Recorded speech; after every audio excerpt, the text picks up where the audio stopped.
O Brasil acabou de avançar em um acordo com a maior potência de drones do mundo, né, a Turquia. A Embraer e a Turks Aerospace estão entrando em uma fase de análise de produção conjunta. O objetivo, aparentemente, é desenvolver, né, a fábrica de drones aqui mesmo no Brasil e exportar também para o mundo todo, né, esses drones. Mas existe uma pergunta aí que ninguém está fazendo no momento. Em caso de um conflito real, quem vai ter a senha, né, para esse sistema de ataques, né, dos drones? O Brasil ou a Turquia? Isso não é uma paranoia, né, minha, é uma pergunta que qualquer país sério faria, né, antes de integrar uma tecnologia militar estrangeira no coração da sua força aérea, né, como a tecnologia de drone, por exemplo. Antes de começarmos, amigos, eu peço que se inscrevam abaixo no canal, deixem o like de vocês e também ativem o sininho para receber os próximos conteúdos aqui do canal. Eu sou o Léo David e vocês estão no Esfera Militar. O acordo tem raízes na LAD 2025, a maior feira de defesa da América Latina, onde a Embraer e a Turks Aerospace assinaram um memorando de entendimento. Em 2026, a parceria avançou para análise de produção conjunta e integração industrial. Os dois lados trazem ativos reais para a mesa. A Embraer é uma das poucas empresas no mundo com capacidade de integrar sistemas complexos em aeronaves militares e civis. O KC-390 é a prova disso, um avião de transporte tático que compete diretamente com o Hércules americano e já foi exportado para países europeus. A empresa tem engenharia de alto nível, capacidade de certificação e uma cadeia de fornecedores consolidada. A Turks Aerospace chegou num ritmo que surpreendeu as análises de defesa. O drone Anka opera em missões de vigilância e ataque de longo alcance, e o Akasungur tem uma autonomia de voo que chega a perto de 50 horas e carrega, né, uma carga de armamentos relevante.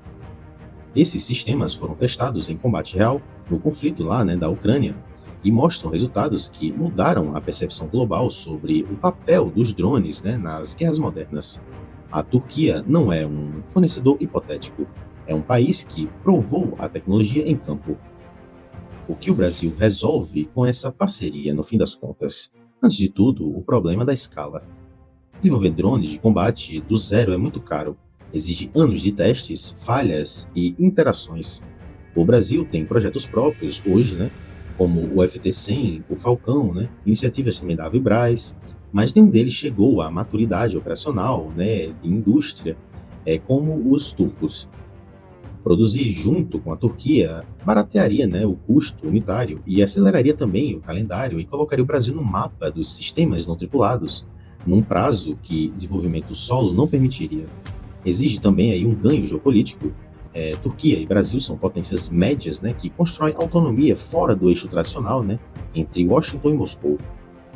Um drone produzido nessa parceria pode ser exportado para a América Latina, África e outros países, né, da Ásia sem precisar de uma autorização do Congresso americano, por exemplo, o que as regras do controle na exportação americano exigiria para qualquer sistema, né, com componentes americanos. Esse é um diferencial comercial e político significativo, né, e que há uma sinergia aí que quase ninguém está discutindo. A possibilidade de integrar o KC-390 com uma nuvem de drones, né? O conceito se chama aí como se fosse uma aeronave, né, tripulada, coordenada e lançado com sistemas autônomos em missão. Então é como se fosse uma espécie de frota de drones misturada com um avião, né, como o KC-390. O KC-390 com uma plataforma de comando e lançamento de drones, né, seria uma tecnologia de sexta geração, né? Já passaria aí pela quinta geração, e isso não está, né, comunicado oficialmente, mas está na lógica da parceria, né, com a Turquia. Bem, aqui é onde eu preciso dar a minha opinião, né?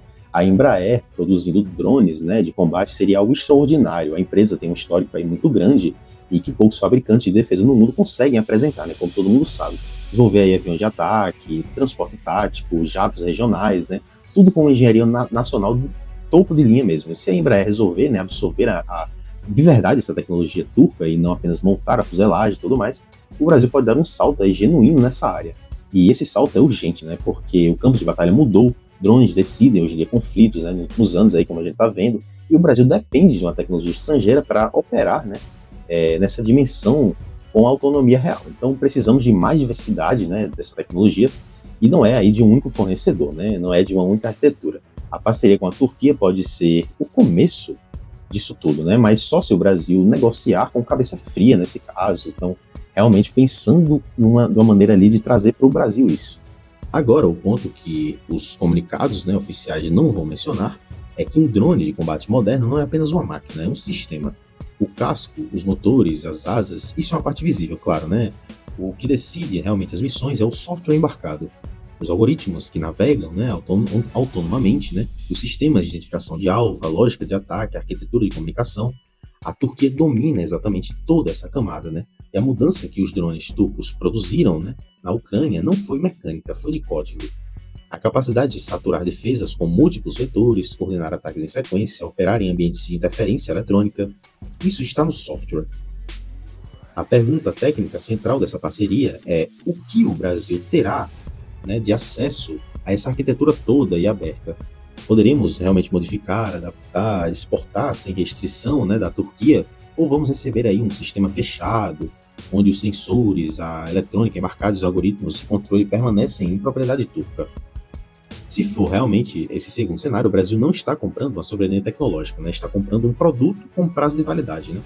E também com um botão de desligar que não fica em Brasília. Existe aí uma tese que circula em círculos, né, de análises estratégicas e que vale colocar na mesa, né, aqui no canal. A Turquia pode estar usando a Embraer, né, como um vetor de validação ocidental para seus produtos. O mercado de defesa global tem alguns preconceitos. Um drone, por exemplo, turco, vende diretamente para um país africano ou latino-americano, enfrenta uma resistência política e diplomática. Um drone produzido em parceria com a Embraer, uma empresa com uma reputação consolidada e raízes, né, na cadeia aeronáutica ocidental, chega ao mercado com um selo meio diferente ali, tá? Então é um preconceitozinho que eles têm aí. E a Turquia ganha uma escala, né, uma legitimidade e acesso a alguns mercados. E o Brasil ganharia a tecnologia e a capacidade de exportação. É uma troca que faz sentido, né, para os dois lados.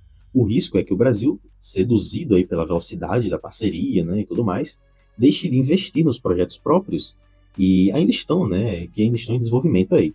A Vibraz, por exemplo, tem um histórico de sistemas de foguetes e mísseis, né? A própria Embraer tem algumas linhas de pesquisa em sistemas não tripulados.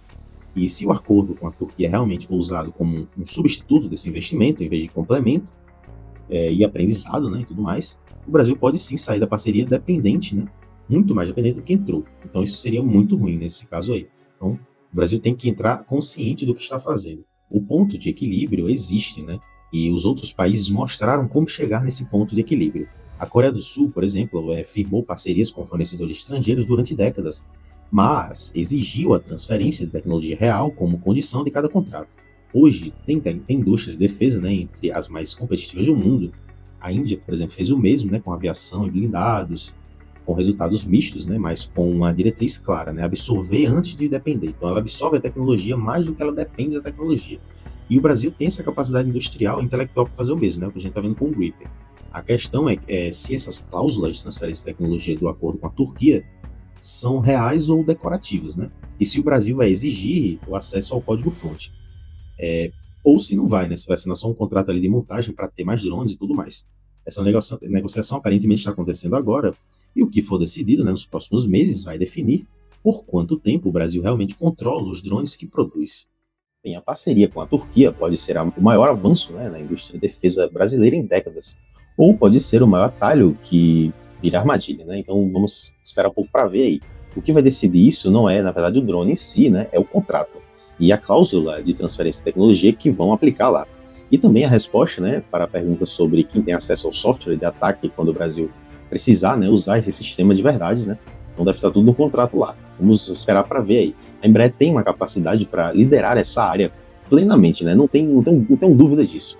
Mas o Brasil precisa entrar nessa negociação, né, como um país que constrói uma soberania, não como um mercado a ser conquistado, né? E você acha que o Brasil vai conseguir absorver aí essa tecnologia turca? Ou, né, vai virar só mais um montador de sistemas de drones, né, que não controla, né, realmente ali o sistema? Deixe sua opinião aqui abaixo nos comentários. Então se inscreve aqui no canal, deixa o like de vocês e ativa o sino para receber os próximos conteúdos. Então é isso, pessoal. Até o próximo vídeo.